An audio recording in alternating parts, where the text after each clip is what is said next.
जय श्री कृष्णा। राधे राधे। आज की वीडियो में हम जानेंगे गुरुवार व्रत की कथा। गुरुवार को भगवान विष्णु की पूजा का विधान है। बृहस्पति देवता को बुद्धि और शिक्षा का देवता माना जाता है। गुरुवार को बृहस्पति देव की पूजा करने से धन, विद्या, पुत्र तथा मनोवांछित फल की प्राप्ति होती है। परिवार में सुख तथा शांति रहती है। गुरुवार का व्रत जल्दी विवाह करने के लिए भी किया जाता है, लेकिन गुरुवार की पूजा करते समय यह ध्यान रखना चाहिए कि पूजा विधि विधान के अनुसार हो। व्रत वाले दिन प्रातःकाल उठकर बृहस्पति देव का पूजन करना चाहिए। बृहस्पति देव का पूजन पीली वस्तुएं, पीले फूल, चने की दाल, पीली मिठाई, पीले चावल आदि का भोग लगाकर किया जाता है। इस व्रत में केले का पूजन भी करें। कथा और पूजा के समय मन, क्रम और वचन से शुद्ध होकर मनोकामना पूर्ति के लिए बृहस्पति देव से प्रार्थना करनी चाहिए। दिन में एक समय ही भोजन करें। भोजन चने की दाल आदि का करें। नमक ना खाए, पीले वस्त्र पहने, पीले फलों का प्रयोग करें, पीले चंदन से पूजन करें। पूजन के बाद भगवान बृहस्पति की कथा सुननी चाहिए। बृहस्पति भगवान की व्रत की कथा। भारतवर्ष में एक प्रतापी और दानी राजा राज्य करता था। वह नित्य गरीबों और ब्राह्मणों की सहायता करता था। यह बात उसकी रानी को अच्छी नहीं लगती थी। वह ना ही गरीबों को दान देती और ना ही भगवान का पूजन करती थी, और राजा को भी दान देने से मना किया करती। एक दिन राजा शिकार खेलने वन को गए हुए थे, तो रानी महल में अकेली थी। उसी समय बृहस्पति देव साधु के वेश में राजा के महल में भिक्षा मांगने के लिए आ पहुँचे। रानी ने भिक्षा देने से इनकार किया और कहा कि हे साधु महाराज, मैं तो दान पुण्य से तंग आ गई हूँ। मेरा पति सारा धन लुटाते रहते हैं। मेरी इच्छा है कि हमारा धन नष्ट हो जाए, फिर ना रहेगा बांस, ना बजेगी बांसुरी। साधु ने कहा कि देवी, तुम तो बड़ी विचित्र हो। धन संतान तो सभी चाहते हैं, पुत्र और लक्ष्मी। पापी के घर भी होने चाहिए।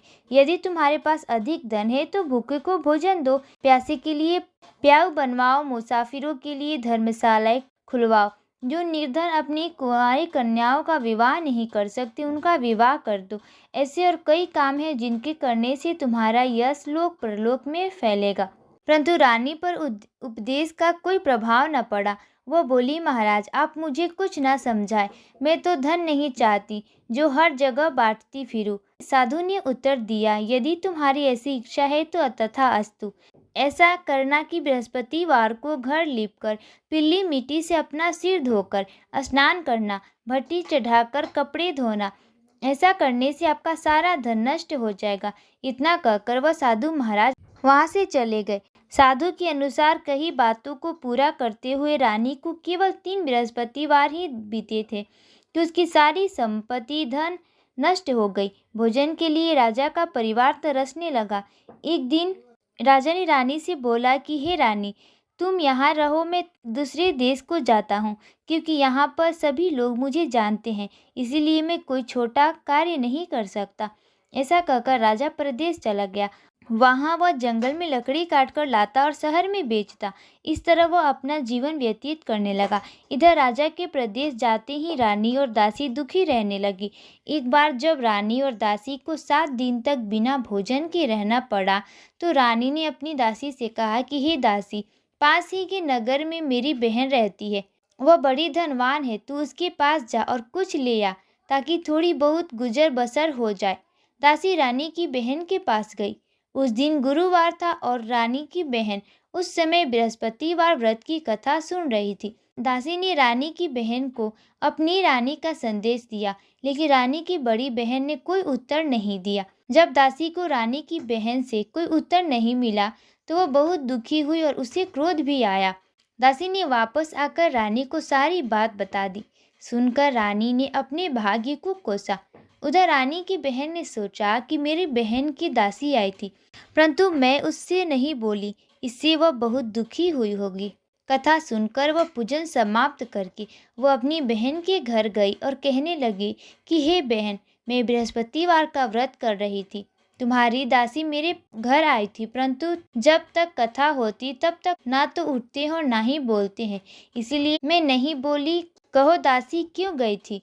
रानी बोली, बहन, तुमसे क्या छुपाऊं, हमारे घर में खाने तक का अनाज नहीं है। ऐसा कहते कहते रानी की आंखें भर आई। उसने दासी समेत पिछले 7 दिनों से भूखे रहने तक की बात अपनी बहन को विस्तार पूर्वक सुना दी।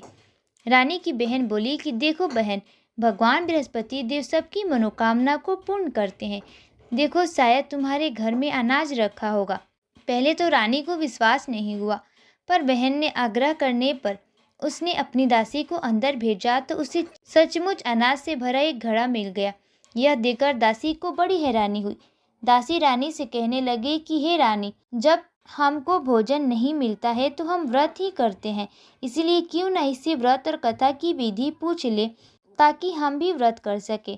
तब रानी ने अपनी बहन से बृहस्पतिवार व्रत के बारे में पूछा। उसकी बहन ने बताया, बृहस्पतिवार के व्रत में चने की दाल और मुनक्का से विष्णु भगवान का केले की जड़ में पूजन करें तथा दीपक जलाए, व्रत कथा सुने और पीले भोजन ही करें।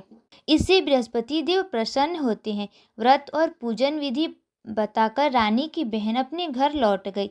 7 दिन के बाद जब गुरुवार आया तो रानी और दासी ने व्रत रखा। घुड़सवाल में जाकर चना और गुड़ बीनकर ले आई, फिर उससे केले की जड़ में तथा विष्णु भगवान का पूजन किया। अब पीला भोजन कहाँ से आए, इस बात को लेकर दोनों बहुत दुखी थे। क्योंकि उन्होंने व्रत रखा था, इसीलिए बृहस्पति देव उनसे प्रसन्न थे।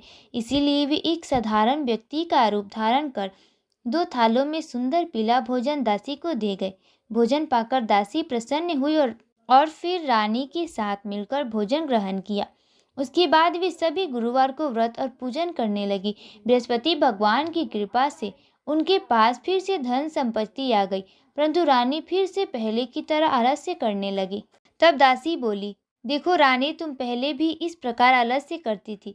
तुम्हें धन रखने में कष्ट होता था, इस कारण सभी धन नष्ट हो गए, और अब जब भगवान बृहस्पति की कृपा से धन मिला है तो फिर से आलस्य करने लगी। रानी को समझाते हुए दासी कहती है कि बड़ी मुसीबतों के बाद हमने यह धन पाया है, इसलिए हमें दान पुण्य करना चाहिए, भूखे मनुष्यों को भोजन कराना चाहिए और धन को शुभ कार्यों में खर्च करना चाहिए, जिससे तुम्हारे कुल का यश बढ़ेगा, स्वर्ग की प्राप्ति होगी और पितृ प्रसन्न होंगे। दासी की बात मानकर रानी अपना धन शुभ कार्यों में खर्च करने लगी, जिससे पूरे नगर में उसका यश फैलने लगा। बृहस्पति व्रत कथा के बाद श्रद्धा के साथ आरती की जानी चाहिए। इसके बाद प्रसाद बांटकर उसे ग्रहण करना चाहिए।